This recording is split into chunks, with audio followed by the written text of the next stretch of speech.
many beats, every gun that he get gotta come with a dash. Voice of the youth, I put my hand in the sky and I swear that the world gonna know it. Nigga, you had it, got too cocky then you lost it, so I guess you ain't deserve it. Couch to the floor, that's what I was sleeping on. Anybody gon' confirm it, you could've won. Started bragging and you lost, now you feel like Richard Sherman. I keep it real when I'm rapping, that's why they don't like me. You know niggas hate the truth, I'm from a city.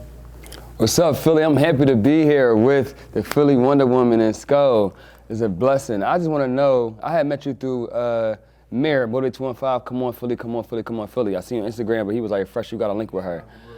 Wow. I want to know real quick, like, give me some of your titles. I feel like you do a whole lot. Like, I see you doing everything. Like, what's some of your titles? I know you're an actress, you're a community activist, you're a mother. What's going on? Tell me some of your titles. First of all, let me just say this. Okay. I'm not good with people interviewing me, okay? I usually interview people. Damn. I'm good at that. Uh-huh. But when I saw you sent me a message about interviewing me, I was in shock. I'm like, not Fresh, you want to interview me? Yes. Yo, I usually cancel every interview I have. We honor. Every interview, because I'm shy. Wow. I'm shy, but people don't know that. But yeah, you always on the camera. I would never know that. You talking. See, I don't know if y'all ever experienced where it's though, as long as you with somebody, you feel cool. So if I know you, I'm good. But if I don't know you, you gotta get comfortable. I gotta get comfortable. Like how kids get comfortable before they start playing around. You know what I mean? I gotta get comfortable with you in order for me to do this. And because I met you and then I also met your mom, who made me feel comfortable, I feel comfortable. Oh, that's love. She was hyped when I told her about it. Yeah, I'm locked in. So give us some of your titles. Well, I only have one title, Philly Wonder Woman. That's what I go by. That's a major title. I mean, do you want to know how it started? No. I want to know, like basically, like, so some things you do. So I know, like, you're an activist, you're an actress, you're a manager. I don't call myself an activist because if you notice, all the activists, their lives get taken. I'm no longer an activist. No, forget that. I'm not an activist. Okay? No, I'm not. So what do you title yourself then? So I just a great helper, a server, a speaker. I would say a server. Yeah. I just try to help the misunderstood youth. Okay. That's what I do. Yeah. Okay. You serve the underserved. So before we get into all that, my question is, who were you before you became Philly Wonder Woman? Before you got into that work? I was an actress. Oh. And I actually was a person that just helped the people in the community. Well, see, there we go, the community. see? But that's you. We ain't saying. Yeah, I've been doing that since I was 12. 12 years old. Yeah. Oh, wow. Helping children around my age when they was having issues with their parents at home. Yeah. I had told them how to, get around it, which is the craziest thing. It just came to me. I mean, I'm a Christian, so I just believe a lot in different things. And one day, a young girl on the block came and told me that her mom, she's like, my mom never listened to me. And then another one, we all sitting around. I said, I have an idea. And they was like, what? I said, I don't know if y'all gonna do it, but I'm gonna tell y'all what it is. Write a letter to your mom. I said, I have stamps in the house. We gonna mail the letter to your mom. Don't put your name on the envelope. Just put your mom's name. Women, we're newsy. We wanna know who the letter's from. Right. We gonna open it up and read it. Right. And now that's open communication with you and your parent. And it worked every time. And you did it as a child? I did that as a child. Oh, so you've been gathering people together. Right. Yeah, I love doing that. I get that from my mom too. I love doing that. And are you from Philly? I'm from Philly. Where at? I'm from Uptown. Oh, Uptown The real in the house. Uptown, y'all. Shout out Uptown. All right, That's then. right. The real town. What high school you graduated from? Lincoln. I graduated from. Lincoln. Did you go to college? I did. Did I graduate? No. Yeah. Because I was bad. What? I was bad. What you mean you was bad? Like, I was getting in trouble. Not the Wonder Woman. Yeah, I really was getting in trouble. Well, it wasn't that I was getting in trouble. I went to a predominantly white college. Should I say YT? You know what I mean? Yeah. So a girl had called me, a racist name, which is the first time I ever heard it before. And I did something that I probably shouldn't have done. If I was more mature, I would have walked away, but I wasn't mature at the time, so I choked her. Yeah, I have a habit of choking. I just stopped doing that. I just stopped. All right, we're happy that you stopped choking people. Yeah. I want to know what inspired you to keep your hands off that. So what inspires you to become a server, a leader? I think it has a lot to do with my mother. So my mom's a minister, and so is my dad. I'm a PK kid, right? What that mean? I'm sorry. Preacher's kid. Preacher's kid. Okay. Yeah. So I always watch my mom. She's always, like, in church, she is the head usher. Yeah. My dad is the head, like, he's a deacon, but he's also, like, the head security. So they do it, you know what I mean? So I'm going to do it too. Yeah. My sons do it too. Yeah. You know, so here, there you go. But is there any story you could tell us that made you like, no, I'm gonna get into this work. Like I'm going to actually like. Right, like yeah. Like, Anything that inspired you, something happened to you to say, you know what, this is where I'm supposed to be. So when I was younger, it was this guy, right? And this is a crazy story. Right. It was this guy. He was riding around on a motorcycle, right? And he would take everybody on a ride. You know, give everybody a ride on a motorcycle. So I wanted to ride too, right? And he was like, all right, you can come with me or whatever. And I was like, all right, cool.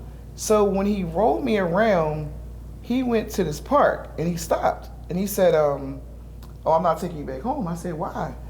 He said, if you don't give it up, you're not going back home. Yeah. No, seriously. He's like, you're not going back home. So I'm like, dang, how am I going to get back home? Because I'm like giving it up, right? He was trying I was 12 years old. He was trying to No, he was trying to rape me. Oh. I was 12 years old. So I walked home. It was a long walk, but I walked home because he was like, if you don't give it up, you know, basically. So I walked home. I went in the house and I told my mom and dad about it. And they was like, what happened or whatever. And then I told them about the guy. Just so happened he was one of my dad's police partners. He was a police officer. They always say, those people are the closest ones to you. Exactly. He's in jail now because he did it to a lot of people. But he actually did it with them. I walked home. That's a blessing. So I always wanted to just take up for other people who were put in that type of situation. Right. I don't want to see nobody in that situation. And that actually started me wanting to protect people. Oh, I'm going to protect anybody. If you're my friend, I'm going to protect you. Even if you're not my friend and you're a good person, I'm going to protect you. That's just, I just like protecting people. And that's how I've seen you. Yeah, you definitely protect people and you put people on things. Yeah, you're a major giver, networker, like. You absolutely are. That's crazy. But you saying that brings me back to a conversation we had off the camera when you said, I wonder why I keep getting pulled in these sex trafficking movies. Yeah. That was it. Well, that's full circle for you. That's a whole full circle of your life. That. Yeah, like that's. But what's happening right now with you in sex trafficking? Like, what's going on? So, all right. So, like I said, I'm in 2 different movies about sex trafficking.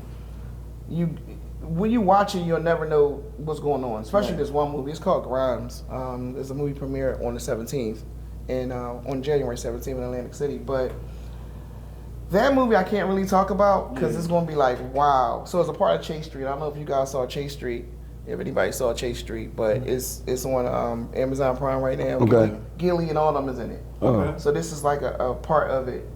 They did, the producer and everything, the directors, they put this out. So it's really good. Now the other one, I'm doing a web series where as though I am looking for kids that's being sex trafficked. Yeah. And I'm trying to protect them. Yeah. Then there was the 12-year-old girl that I put out on social media.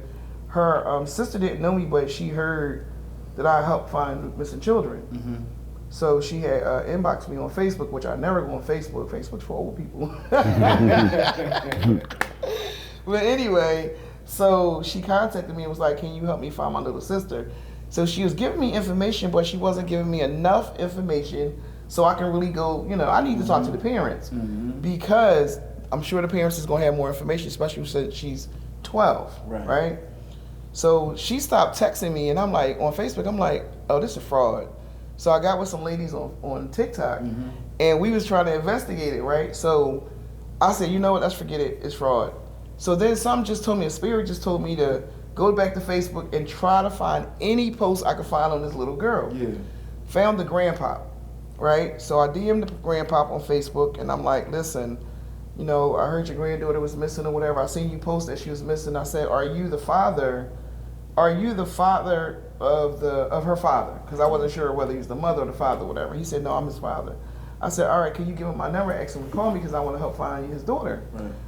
This man said, she's out playing house somewhere. Just keep her in your prayer and don't text me again. Now that heated me. That's what he said. Can you believe he said that? Don't text me again. I said, oh, now I'm not giving up. I'm going to find who this person is. Yeah. So I called the police station and I was, they didn't want to talk to me. They was like, listen, do you have the DC number? I said, I don't, but I have her name. And he started getting smart with me. I was like, do you know who I am? He was like, no, who are you? I said, I'm Philly Wonder Woman. Like that meant something. It meant something to me, right? But it means something to He was like, he was like, and what does that mean? I said, that means I'm giving you her name because I want to find her. She's 12. I'm trying to help you do your job. Right. He said, all right, what's her name? So he gave me the name. I said, she's still missing. He was like, yeah, she's still missing. I was like, all right. So I just started gathering information. I just got hired by a private PI firm called Cold Case.